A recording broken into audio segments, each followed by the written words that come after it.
Ukrainian President Volodymyr Zelensky says Russia controls 20% of his country, including ground gained over Moscow's invasion, the annexed Crimean Peninsula and territory held by Moscow-backed separatists. In an address to lawmakers in Luxembourg, he said the current front line extended for more than 1,000 kilometres. He also claimed that Russian military losses now stood at more than 30,000. Russia has so far given details of more than 1,300 deaths in Ukraine. Well, I'm joined now by Yuriy, spokesperson for the Ukrainian Ministry of Defence. He's in western Ukraine. Welcome to you. Thank you very much for joining me. So we heard in the past 3 hours from President Zelensky that Russia now controls 20% of your country. 100 days ago when this war started, how would you have anticipated the situation to look? Is it better or worse than you might have hoped for back then? Good afternoon, and thank you for inviting me. Back then, it was very uncertain and it was very difficult to predict, how this aggressive war would turn out. Of course, we've heard many predictions that Kyiv would fall within 3 days and that the Ukrainian leadership will flee and that the Russian invaders will occupy the whole of Ukraine within maximum 1 week. Well, this didn't happen. And on the contrary, we, Ukrainian army, were able to liberate Kyiv and Kyiv Oblast, Chernihiv and Chernihiv Oblast. We've been able to push the enemy back in Kharkiv and Kharkiv Oblast. So, of course, we hoped that this would never happen in the first place. But we were always confident that the Ukrainian armed forces would continue to resist, no matter how much firepower the enemy throws at us. And of course, from the day one of this aggressive war, we began talking to our international partners and requesting military support in the form of heavy weaponry. And since the very important meeting at the Ramstein Air Force Base in Germany, we have begun receiving these support. And you've heard that yesterday, the White House announced a new package. We've heard that the UK is planning to send us more MLRS systems. So, of course, we want to end this war as soon as possible because every day Ukrainian cities are being destroyed. Every day Ukrainian people are dying, and this needs to end. And the only way to end it is for Ukrainian armed forces to be equipped well enough so that we can liberate our cities fast. And as you suggested there, the US have now announced they're going to send longer-range missiles.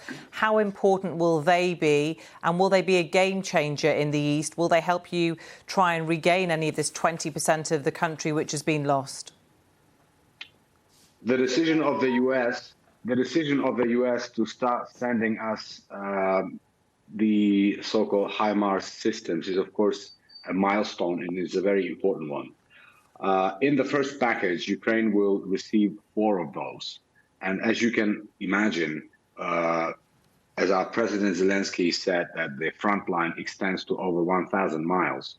So these 4 HIMARS systems, we hope these are just the beginning of the deliveries that will continue to come to Ukraine, because the front line is very long and extended. The fighting is very intense. Russia is sparing no firepower. And so we need more heavy weaponry to be able to liberate our cities and to be able to push the enemy back to at least the level before February 24. Just update us on the situation in Severodonetsk, which is a key strategic part of the Donbas region, isn't it? It is indeed. And the fighting in Severodonetsk at the moment is taking place in the city itself. It's street-to-street fighting. It's very dynamic.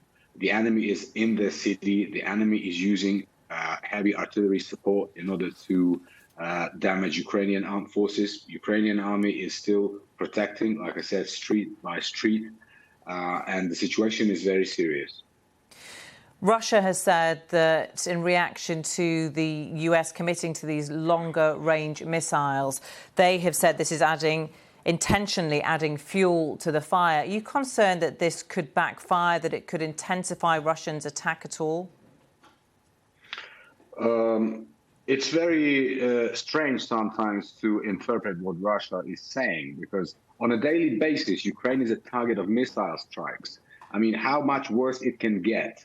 I mean, we've had a missile strike at Lviv region yesterday They are hitting infrastructure. They're hitting civilian infrastructure. So, it's a full-blown, full-scale war, invasion. Russians are using every available to them types of weaponry, maybe apart from the nuclear and chemical weapons. So at the moment, they're throwing at Ukraine everything they have anyway. So how much worse it can get? And at the same time, there is a large imbalance in terms of the availability of heavy artillery to Ukraine.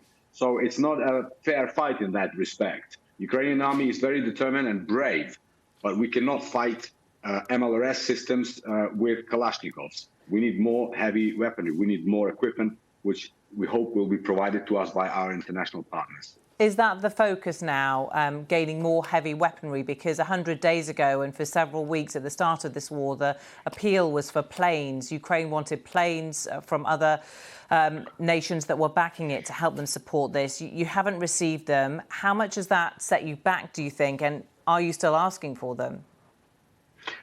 We are asking for all the different types of heavy weaponry. We still need cannons, and for example, Slovakia signed a contract today, and we will get some howitzers from them, 155 millimeter. We are requesting MLRS systems. We are requesting air defense systems.